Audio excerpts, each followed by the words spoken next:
Hi and welcome back to Let's Play The Settlers 3 with me, Adnidi.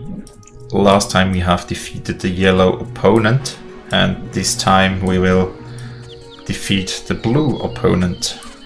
As you can see, my settlers are moving in to the enemy territory and starting to, I guess, remove the gold from there. This is out of minerals. That's too bad. I really should build another coal mine somewhere, let's say here. Why not? You guys find resources. Or do I have coal mine somewhere here? Yeah, there. It's still my distilleries don't get any coal. I don't know why. I have a bit lying around.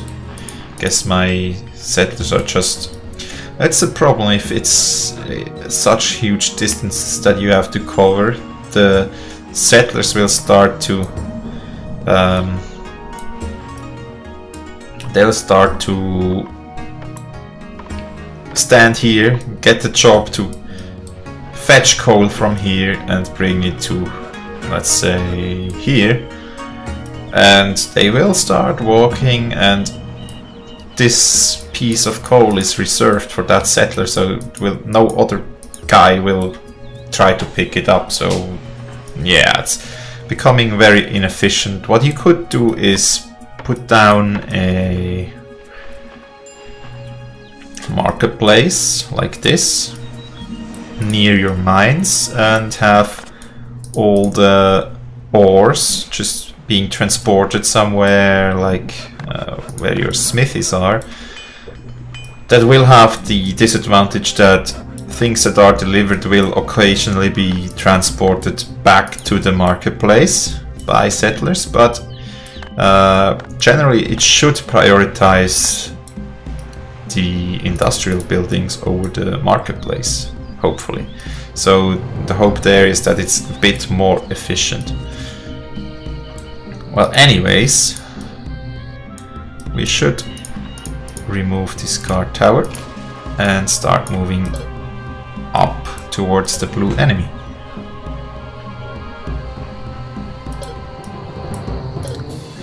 So that's a problem if you have a game where you can mostly macro manage your guys and not micromanage.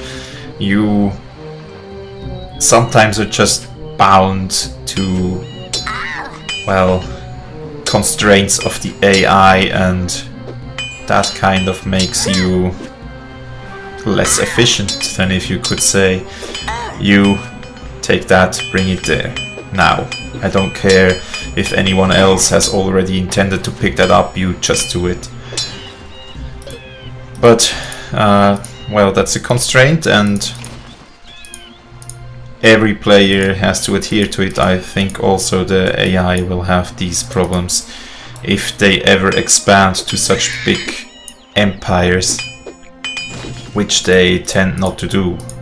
So perhaps they are spared from that inefficiency a bit. But historically it's basically accurate if a large empire is inefficient, since the larger an empire, the more inefficient things are, and the more overhead you get, basically, from managing the inefficiencies or the big distances.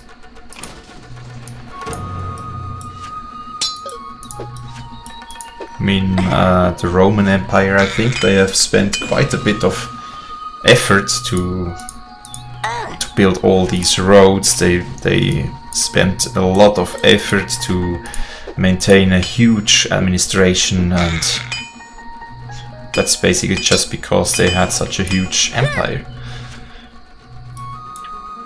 Now let's see, where do we have more people up here? Now the blue player probably was framed in by the yellow player, so I don't expect the blue player to be as strong as the yellow player, and so far it really is the case. They just didn't have enough space to expand. Which is the other thing, you are more efficient with logistics in a small setup, but you don't have access to as many resources. You don't have access to as much building space for putting down farms and these large residences and everything. So there's always ups and downs to things. Now here we have a ton of gold coming, grain, coal, grain, everything being brought up.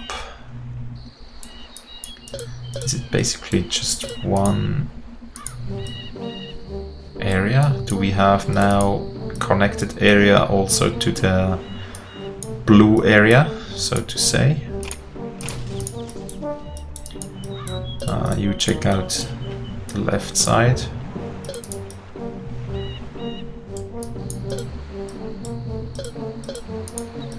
Yeah, looks like it. So now you could see we have hundreds of settlers that are just going here and picking up goods. I mean, that's huge. They are all not doing anything else for the time they are moving things around, which is really huge.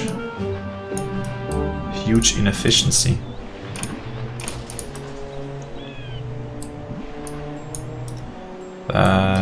We should really go down there. And you guys go to this tower. Wow, they don't have any soldiers or what? Just the ones in the towers? Ah, there's a couple standing around.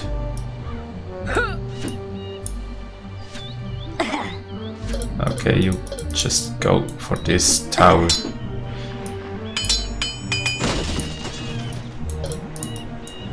So, pirates are almost done for.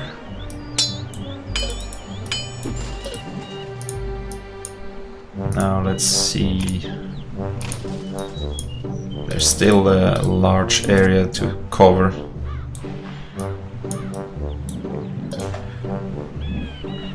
There we go.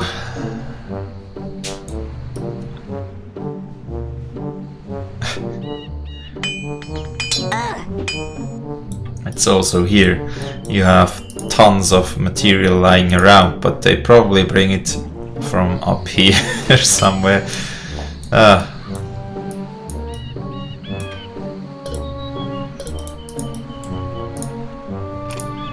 Alright, remove these two towers and attack here. You guys are a bit bottlenecked. Remove that, and that should be it now soon. Come on. Can't have that much. So yeah, another point against the catapults or siege engines, cannons in the Asians case. You see we are almost as fast. We just can move. You are constrained by how fast your troops move, not by how fast they fight, if you have enough of them. And we have one. So adding another even slower machine to the mix that cannot cross large obstacles, that cannot maneuver as well as the soldiers that are already fast enough, basically just isn't efficient, or isn't, well, not worth a thing. Also, as we said, they need ammunition, which is extremely expensive. I mean, it takes coal and iron, which you could use for building just another soldier. So, hope you've enjoyed this mission. Was the mission 5, I think, so 3 more to well, 3 more to go for the Asian campaign, and then we can take on the Egyptian campaign, yes. And after that, I think I will not do the mission CD missions, but I will do the Amazon missions. So the Amazon expansion pack I will do, but probably not the mission pack missions. Anyways, we'll look at that when it's time to look at it again. Thanks a lot for watching, hope you've enjoyed, and hope to see you next time. Have a nice day and goodbye.